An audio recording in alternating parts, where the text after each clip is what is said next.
네, 11시 터닝포인트 출발하겠습니다. 간밤에 미국 빅테크 기업들의 실적이 발표됐는데 우리가 기대를 했던 알파벳이나 AMD의 실적은 생각보다 부진했고요. 팔란티어의 매출이 상당히 좋았습니다. 그러면서 안 그래도 훈풍이 불어들고 있는 AI 소프트웨어 관련주들이 오늘 시장에서도 주인공 자리를 차지했습니다. 그리고 최근에 국내 증시를 짓눌렀던 트럼프 관세나 딥시크 사태가 과잉 반응이었다라는 평가가 슬슬 나오기 시작하면서 외국인의 셀 코리아 기조는 나타날 가능성이 현저히 적다라는 평가도 증권가에서 내려지기도 했는데요. 이제 국내 증시는 올라갈 일만 남았을까요? 오늘 다행히도 2거래일 연속 반등에 성공하고 있습니다. 자, 현재 유가 증권시장과 코스닥 모두 다 1%대 넘는 강세고요. 코스피 상황 보시죠. 수급 보시면 외국인이 2거래일 연속으로 시장에 사자세를 보입니다. 특히 그 중심에 반도체, 투톱, 삼성전자가 들어가 있다는 점이 긍정적입니다. 그 부분이 지수를 견인하는 데 큰 영향을 미치고 있고요. 기관도 500억 원대로 소폭 매수세 보이고 있습니다. 다만 코스닥에서는 분위기가 좀 다릅니다. 외인 기관의 동반 순매수가 하루 만에 매도세로 돌아섰고요. 오늘도 개인만 나홀로 사자세를 코스닥 구간에서 시연하고 있습니다. 순매수 리스트 확인하시죠. 오늘 가장 많이 담고 있는 종목은 바로 네이버입니다. 최근 들어 네이버와 카카오, 인터넷 대표 투톱이 바닥에서 정말 많이 올라왔고요. 네이버 같은 경우는 지난 12월에 고점을 뚫어내면서 지금 정말 오랜만에 랠리를 펼쳐가고 있습니다. 팔란티어의 실적도 실적이지만 샘 올트먼 그리고 오픈 AI와 협업 가능성이 점점 더 커지고 있고 올해 초에 뱅크 오브 아메리카가 올해의 주인공은 AI 소프트웨어가 될 것이다 라고 조언을 했던 것처럼 국내 증시에서도 그러한 흐름이 똑같이 연출되고 있다는 거죠. 삼성전자도 2등으로 담고 있고요. 기아나 포스코 퓨처엠, 카카오 같은 종목들 들어가 있습니다. 기관 순매수 보시죠. 자, 기관이 가장 많이 담는 종목은 반도체 투톱입니다. 어제 이어서 오늘도 힘있는 모습 나타내주고 있고요. 역시나 네이버, 카카오는 이 쇼핑 리스트에서 빼놓을 수 없겠죠. 외인 기관의 쌍끌이 순매수가 메카오에 나타나고 있습니다. 그리고 오늘 오전에 배터리와 반도체에 한해서 첨단 산업 전략을 실시한다. 34조 원 규모의 펀드를 조성할 거다라고 국내 정부에서 이야기가 나왔습니다. 그래서 어제부터 2차 전지와 바이오 쪽에 수급이 들어왔던 걸까요? 기관 순매수 리스트에도 포스코 홀딩스와 삼성 SDI가 들어갔습니다. 이에 대해서 자세한 전략 세워보시죠. 바로 출발하겠습니다.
오늘 짱탑10은 미르경제연구소 정태근 이사 함께합니다. 어서 오세요. 네, 반갑습니다. 네, 이사님. 지금은 수급이 좀 일정 테마에 쏠리고 있는 것 같습니다. 먼저 네이버와 카카오, 외국인 기관이 모두 다 쇼핑 리스트에 장바구니에 담고 있는 상황이죠. 바로 열어보겠습니다. AI 소프트웨어에 대한 관심이 정말 지대하게 커지고 있습니다.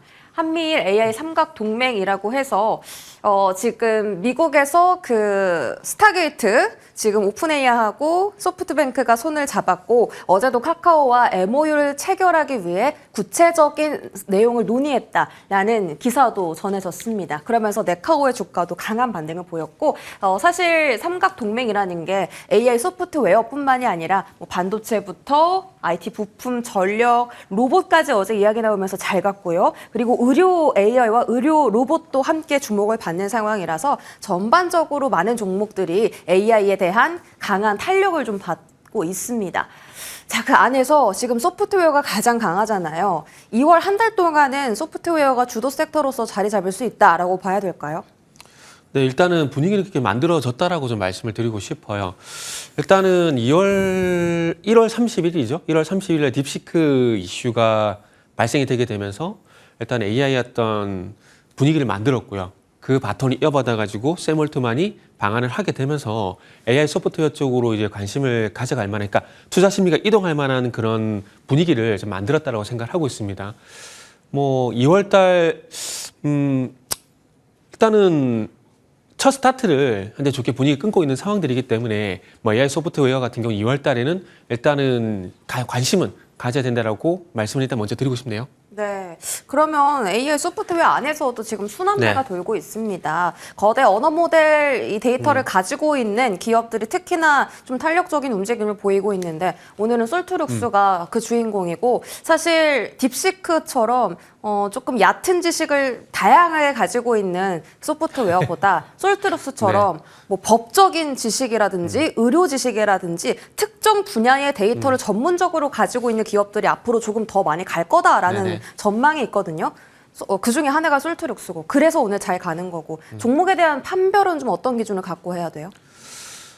일단 솔트룩스 같은 경우에는 그 한국판 퍼플렉시티라 그래가지고 이제 구버라는, 그러니까 실리콘 자회사를 통해 가지고 구버라는 이 AI 그 서비스를 현재 출시했거든요. 그래서 거기에 대한 긍정적 평가가 좀 진행이 되는 것 같아요.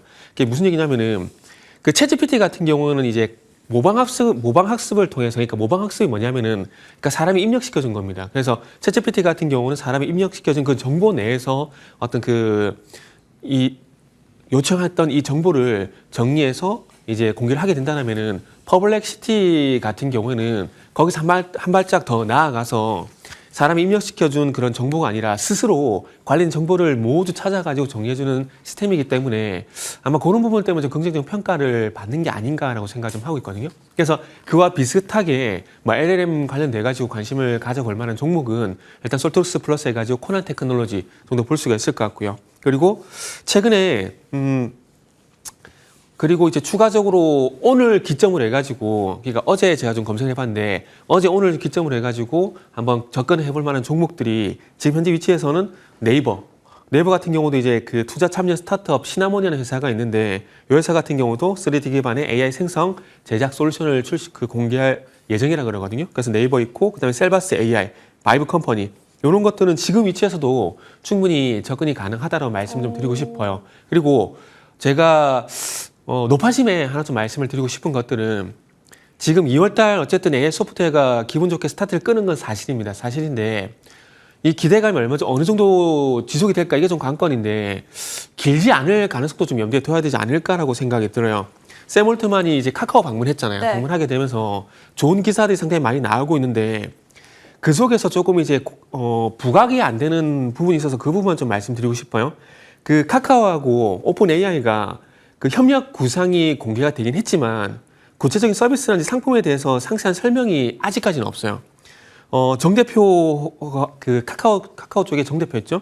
그분 쪽에 이제 질의응답에서 어떤 얘기가 있었냐면은 구체적으로 합의점에 도달하지 않아서 구체화된 내용을 말하기 어렵다. 기본적으로 카카오가 가진 서비스에서 사용자 니즈에 맞는 방향을 찾고 있다. 그러니까 양쪽 회사가 투자 규모라든지 매출 목표라든지 이런 것들을 구체적 가시가 된 건 아니거든요. 우리 할 거예요. 이 정도만 나온 사항들이기 때문에 조금 이제 주의해야 될 부분으로서 아직 구체적인 어떤 협의 내용이 없다라는 점, 요거는 조금 이제 체크 포인트로 좀 보셔야 될 것 같고요. 올트만 같은 경우도 마찬가지로 일정에 대해서 구체적으로 발표할 것은 없다라고 얘기를 했거든요. 그래서 그런 점을 감안해 보게 된다라면은 어찌 보면은 달이 바뀌게 되면서 일단 테마의 순환매여서 스타트를 좋게 끊었지만은 이게 조금은 2월달 전체적으로 가기보다는 조금 한 일주일에서 2주일 정도 단기간에 머물 가능성도 일단은 염두에 좀 두는 게 좋지 않을까라는 말씀도 좀 드려야 될 것 같아요. 단기 시세의 가능성이 있다라고 하셨는데 네이버, 카카오 말씀 주신 네네. 것처럼 최근에 사실 외인 기관의 순매수가 상당히 많이 들어오고 있거든요. 그래서 네이버 같은 경우는 지금 12월에 고점도 뚫어냈고 카카오는 전고점 돌파 가능성까지 이야기가 좀 나오고 있는 상황입니다. 물론 네카오가 미국이나 중국의 AI 서비스 기술에는 좀 떨어지는 게 사실이잖아요. 그런 걸 감안했을 네네. 때 네카오의 투자 포지션은 어떻게 잡아가야 될까? 수급으로만 봐야 될까? 기술에 대한 성장성, 전망, 기대감으로 봐야 될까? 어떻게 봐야 돼요? 그거보다는 이렇게 보시면 될 것 같아요. 가성비 AI. 가성비, 값이 저렴하다. 네, 가성비. 그러니까 지금 딥시크가 이슈가 되고 있는 것들이 일단 이렇게 말씀드릴게요. 딥시크가 1월 31일 공개가 되게 되면서 많은 전문가들 그리고 업계에서는 크게 위협은 되지 않는다라는 얘기를 많이 하고 있습니다. 근데 그 반면에 우리가 또 주목을 해야 될 것은 뭐냐면은 새로운 형태가 나타났다라는 거. 그러니까 제가 가끔씩 말씀드리는 신상론 측면에서 우리가 좀 접근을 해야 되는데 과거 2023년도에 AI가 처음으로 태동을 하게 되면서 많은 관심을 받게 되고 그 테마를 좀 주도를 했었잖아요. 그러면 또 새로운 트렌드 측면에서 봤을 때 가성비 AI, 딥시크라는 게 출연을 하게 되면서 그와 관련돼 가지고 또 이제 흐름이 그쪽으로 바뀔 수가 있다라는 거죠. 그래서 그런 관점에서 보게 된다면은 가성비 AI라는 그런 카테고리 안에서 네이버가 조금 이제 관심을 시장에서 가질 가능성이 상당히 높다라는 거죠. 사실 저 개인적으로는 네이버 같은 경우 그동안 좀 저평가를 했었거든요. 왜냐하면은 네이버 정도 되는 회사라면은 뭐 하이퍼클로버엑스라든지 이런 사업들을 하는 것도 중요하겠지만은 거기서 실적이 나오느냐, 그러니까 매출이 발생이 되느냐, 숫자로 증명이 되느냐, 이게 중요하다고 말씀드리면서 그 전까지는 어렵다고 말씀드렸거든요. 그런데 그런 것들을 깨고 새로운 모멘텀이 될 만한 게 결국 가성비 AI라는 거죠. 그러니까 하이퍼클로버엑스라든지 그리고 네이버가 이제 추진하고 있는 이 AI 산업들이 어찌 보면은 많은 자금을 물론 뭐 이게 작은 자금이라 하기 힘들겠지만 뭐 오픈 AI라든지 그리고 테슬라라든지 그리고 뭐 이런 기업들이 투자한 거에 대비해서는 조금 금액이 작잖아요. 그렇게 그런 측면에서 보게 된다면은 가성비 측면에서 어쨌든 제2의 딥시크가 어디에 있을까라는 그런 관점에서 보게 된다면은 네이버가 그런 맥락에서 부각이 될 가능성이 있기 때문에 투자 심리가 호전될 가능성이 있다라고 네. 좀 볼 수가 있을 것 같아요. 알겠습니다. 소프트웨어 테마가 단기적으로 시세가 나올 수도 있는데 네카오는 좀 더 봐야 된다. 이렇게 네네. 말씀해 주셨고 간밤에 팔란티오의 실적이 공개됐습니다. 발표치가 컨센서스를 뛰어넘었고요. 크게 뛰어넘었고요. 1년 동안 지금 팔란티오의 시가총액이 6배나 불어났습니다. AMD랑 알파벳은 실망스러운 실적을 안겨줬는데 팔란티어가 호실적을 발표하면서 이제 국내 AI 소프트웨어 기업들에게 훈풍을 불어 넣어줬고요. 오늘 신한투자증권이 낸 리포트를 보니까 이런 네. 제목의 리포트가 있었습니다. 한국의 팔란티어. 그것은 바로 코난 테크놀로지다. 방금 그 종목 접근 가능한 종목 말씀 주실 때 코난 네네. 테크놀로지 말씀하셨잖아요. 이 종목은 그래도 다른 종목들과 좀 다르게 길게 조금 더 크게 봐도 되는 거예요? 그러니까 그 아까 앞 질문들에서 제가 정리가 좀 미진했던 것 같아요. AI 소프트웨어 같은 경우는 이렇게 좀 말씀드릴게요. 그러니까 지금 AI 소프트웨어 쪽 같은 경우는 이슈의 정점에 있는 게 두 가지죠. 딥시크와 샘 올트만, 그러니까 오픈 AI가 될 수가 있잖아요. 그런데 오픈 AI 같은 경우는 조금 전에 말씀드렸듯이 카카오와 우리 같이 일을 하겠다 정도 얘기를 하는 상황이고 구체적인 어떤 방향성은 제시가 되지 않은 상황들이기 때문에 이 오픈 AI와 연관된 AI 소프트웨어 쪽 같은 경우는 일단은 단기로 볼 필요가 있다라는 거죠. 그러나 조금 전에 말씀드렸듯이 2023년도에 예를 들어드렸듯이 AI가 태동을 하게 되면서 그 시세가 길어졌었고 그리고 그 바톤을 가성비 AI라는 딥시크가 이어받고 있기 때문에 앞으로는 가성비 AI가 트렌드가 될 가능성이 있기 때문에 그쪽으로 부각되는 종목들 같은 경우는 조금 더 길게 봐도 되지 않을까라고 좀 분리해서 말씀드려 볼게요. 그렇게 본다라면은 솔트루스라든지 지금 자막이 나가고 있는 코난 테크놀로지 같은 경우는 자체적으로 정말 괜찮은 LLM 모델이 있기 때문에 아마 다른 AI 소프트웨어 종목들을 무시한 건 아니지만 어쨌든 다른 종목들 대비해서 조금 더 강한 시세가 나올 가능성이 있다. 왜냐? 네. 가성비 AI 측면에서 제2의 딥시크가 누가 될 것인가 네. 이런 관점에서 시장에서 계속 찾을 가능성이 있거든요. 네. 그러니까 샘 올트먼 모멘텀은 단기로 작용할 수 있는데 딥시크랑은 좀 별개로 봐야 되는 게 지금 저비용이 부각받고 있는 거라서 국내에서 과연 저비용의 선도주자가 누가 될까? 그에 대한 물음표는 조금 더 길게 이어질 수 있다라는 거네요. 알겠습니다.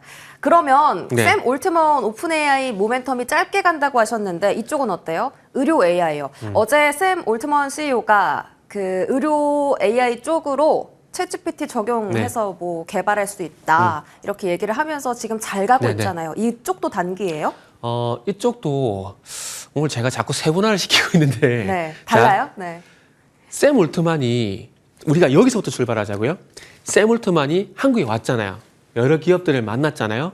그런데 우리가 여기서 만났는데 이 만남 속에서 우리가 생각해야 될 건 뭐냐면은 샘 올트만이 투자를 하러 왔을까요? 투자를 유치하러 왔을까요? 유치를 하러 왔겠죠. 그죠. 받으러. 네. 그러니까 샘 올트만이 한국 기업들한테 투자를 받으려고 온 거예요. 그렇죠. 우리나라 기업 투자하려고 한 게 아니라. 그렇게 본다라면은 지금 짧게 볼 수밖에 없는 것들이 그러니까 샘 올트만과 연관된 이 기업들 카카오 같은 것들 짧게 볼 수밖에 없는 것들이 일단은 이 오픈 AI에 투자를 받게 된다라면 조금 더 길게 볼 만한 이유가 발생이 되겠지만 샘 올트만이 투자를 하러 온 게 아니라 우리 오픈 AI에 투자를 해달라고 온 거기 때문에 그런 관점에서 보게 되면은 모멘텀이 빨리 식을 가능성이 있는데 네. 중요한 건 오픈 AI가 자기들이 자체적으로 로봇이라든지 의료 AI인지 이런 것들을 공개를 한다고 하기 때문에 그쪽은 어쨌든 추진력 있게 계속 할 수가 있기 때문에 의료 AI 같은 경우는 조금 달리 봐야 되지 않을까 뭐 그렇게 생각을 하고 있어요. 그러면 지금 의료 AI 그쪽은 긍정적으로 보신다는 게 맞는 거예요? 네네 맞아요. 혹시 눈여겨보시는 종목도 있습니까? 사실 올해 들어와가지고 올해가 아니죠. 작년 같은 경우에 루닛이라는 종목을 되게 관심 있게 봤었는데 네. 이게 자꾸 임원들도 주식을 매도하고 루닛에 투자한 투자자도 매도를 하다 보니까 이게 좀 바꿔야 되겠다고 생각이 들어가지고 그래서 이제 최근에 보게 된 게 코어라인 소프트. 코어라인 소프트. 네, 그쪽으로 잠시 시선을 좀 돌렸어요. 그쪽도 미국에서 뭐 지금 매출 찍히지 않나요? 그렇죠. 그런 관점이. 근데 의료 AI 쪽 같은 경우에는 사업적인 측면에서 봤을 때 코어라인 소프트뿐만 아니라 JLK, 루니, 딥노이드, 뷰노 이런 기업들 있잖아요. 지금 작년, 재작년에 영업망을 확대를 많이 해놨기 때문에 영업망 확대를 통한 어떤 매출 그리고 흑자 전환이 올해 있을 가능성이 상당히 높거든요. 그럼 전반적으로 좋은 거 아니에요? 그렇죠. 그러니까 2023년도에 의료 AI가 상반기 강세를 보이고 난 이후에 이렇게 공백이 긴 이유가 뭐냐면은 이게 어쨌든 2023년도에 처음에 태동했을 때는 테마라고 할 수밖에 없어요. 그런데 테마에서 중요한 건 이게 시세가 좀 더 이어지게 되려면은 결국 숫자가 이어져야 되거든요. 근데 숫자와 연결이 안 되는 것들이 소위 말하는 이제 대선 테마 이런 것들이잖아요. 그렇기 때문에 반짝 타올랐다가 식어버리는데 이게 의료 AI 쪽 같은 경우는 개인적으로 그렇지는 않다고 봐요. 테마로 태동되긴 했지만 그럼에도 불구하고 매출이 발생될 가능성이 영역인데 이게 단지 시간이 길어지다 보니까 조금 이제 주가 조정이 길어졌다 이렇게 보는 거죠. 알겠습니다. 의료 AI 실적 찍히는 거 기대해봐도 좋겠네요. 그러면 로봇 쪽도 한번 좀 궁금합니다. 네네. 로봇 역시도 샘 올트먼의 입에서 나온 단어고 한국의 로봇 산업 기업들과 같이 동맹 맺고 싶다 이런 류의 발언을 했기 때문에 네. 로봇이 또 어제 급등했어요. 레온보 로보틱스, 두산 로보틱스 그리고 감속기 업체들 해성에어 로보틱스 오늘 아침에 또 클로봇 이런 소프트웨어까지 전부 다 로봇에 대한 시선이 조금 다시 두꺼워지는데요. 로봇에 대한 시선은 어떻게 가져갈까요?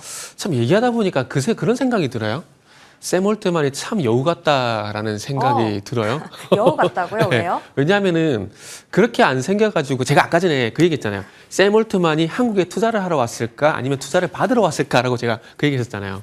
그러니까 결국 로봇 기업 같은 경우에도 글쎄요. 그 카카오와의 이런 뭐라 해야 될까요? 카카오의 어떤 이 협력 뉴스를 보고 그리고 조금 전에 말씀드린 앞으로 카카오와 같이 협력을 하겠지만 구체적으로 이제 제시된 게 없다고 말씀드렸잖아요. 그 기사를 보게 되면서 샘 올트만이 그러니까 결국 조금 전에 말씀드렸듯이 투자 유치를 받으러 온 거고 그리고 로봇 기업들 같은 경우도 우리가 한국 로봇 기업에 투자를 하겠다라고 들리기보다는 한국 로봇 기업들아 우리한테 투자를 해라.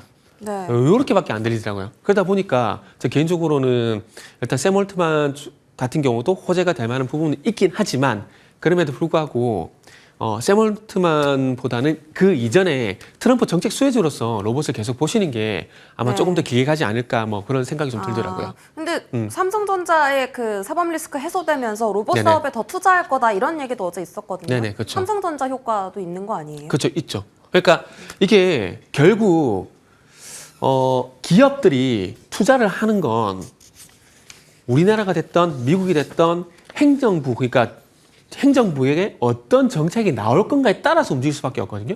근데 우리나라 같은 경우도 마찬가지로 앞으로 로봇 산업을 키우게 될 것이고 미국 같은 경우도 지금 불법 인자 추방 그걸로 인해 가지고 일자리에 대한 부분들 그리고 제조 설비 내 어떤 자동화 투자 이런 것들에서 로봇이 활성화될 수밖에 없는 그런 부분을 만들고 있고 그렇게 되면서 로봇 투자를 하게 된다라면은 당연히 삼성전자든지 현대차든지 이런 기업들이 로봇에 대한 투자를 할 수밖에 없는 겁니다. 그렇기 때문에 일단 그쪽으로 이제 보시는 게 맞는 거죠.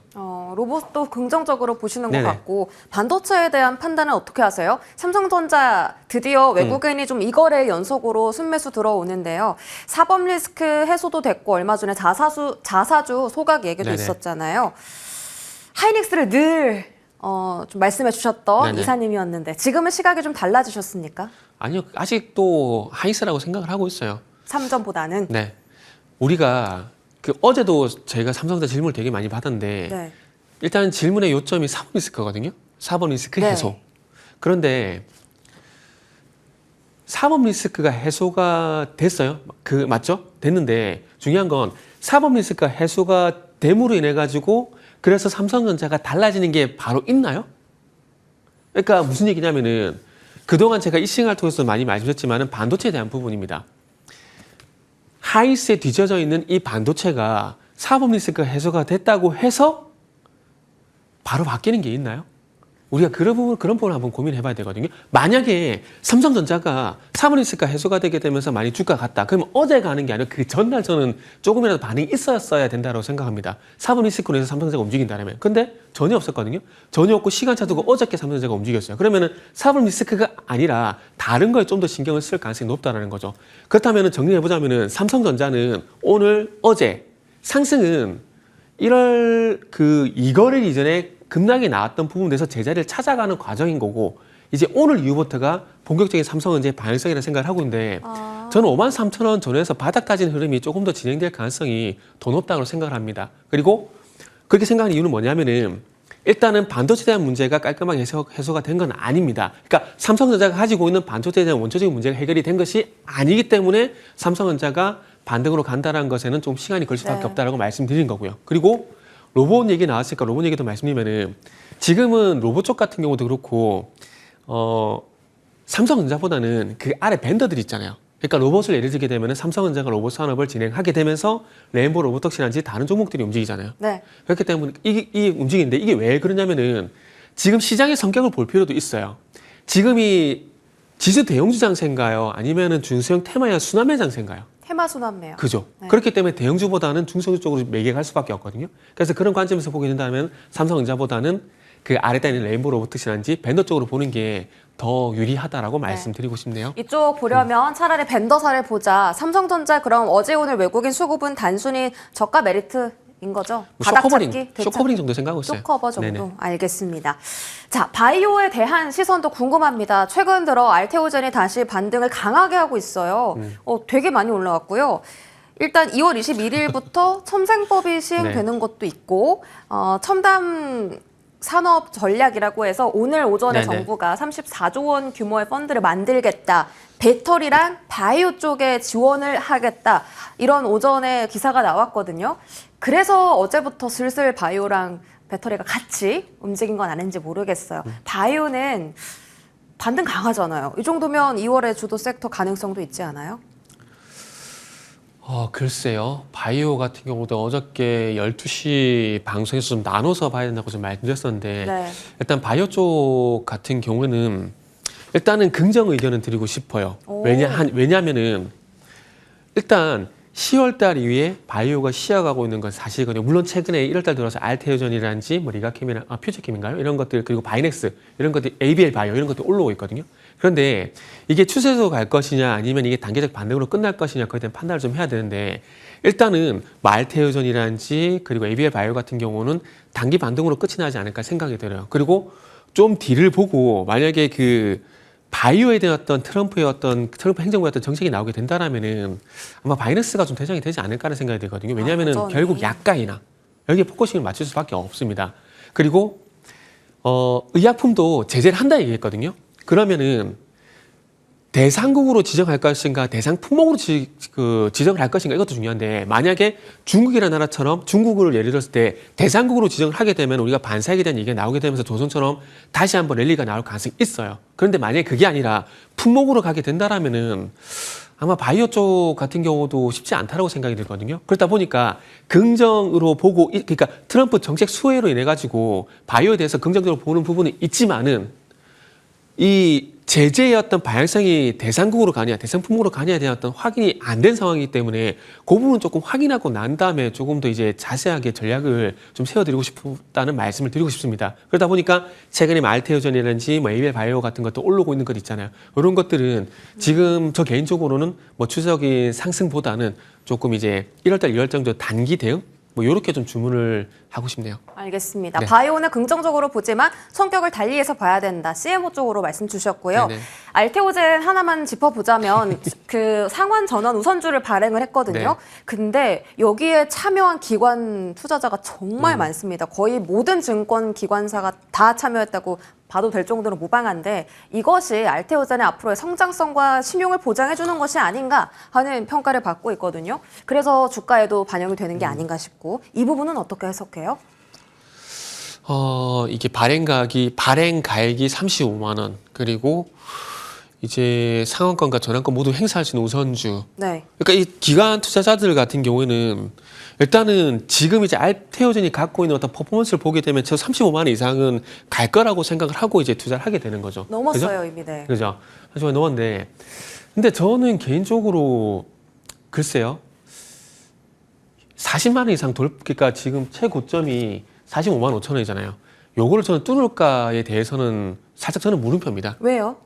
왜냐하면 이 부분은 2주 전에도 말씀을 드렸는데 2주 전도 그렇고 작년 11월 달에 알테오젠 빠를 때도 충분히 말씀드렸는데 그러니까 알테오젠의 원동력은 빅파마 향 기술 이전 요건데 트럼프 행정부가 들어오게 되면서 보건복지부 장관이었던 리스크가 저는 아직까지 있다고 생각을 하고 있거든요. 그런 관점에서 보게 된다라면은 글쎄요. 제가 봤을 때는 조금 걱정이 되는 거죠. 그 사람 때문에 만약에 빅파마의 어떤 기술 도입이 위축이 되게 된다. 그러면 2주 전에 아마 우리 유전 앵커랑 그 얘기 했었거든요. 알테오젠 신한투자증권 리포트 보면서 얘기했었는데 그때 당시에도 보면 리포트의 주된 내용이 그거잖아요. 올해도 빅파마향 기술 이전이 있을 것이다. 요 기대감에서 최근에 주가가 오르고 있는 거거든요. 근데 그거는 지켜봐야 될 것 같아요. 지켜봐야 되는데 뭐 그래서 뭐 좋게 보시면 좋게 보시겠지만은 저 같은 경우는 조금 조심스럽습니다. 알겠습니다. 미르경제연구소 정태근 이사와 이야기 나눴습니다. 고맙습니다. 네, 감사합니다.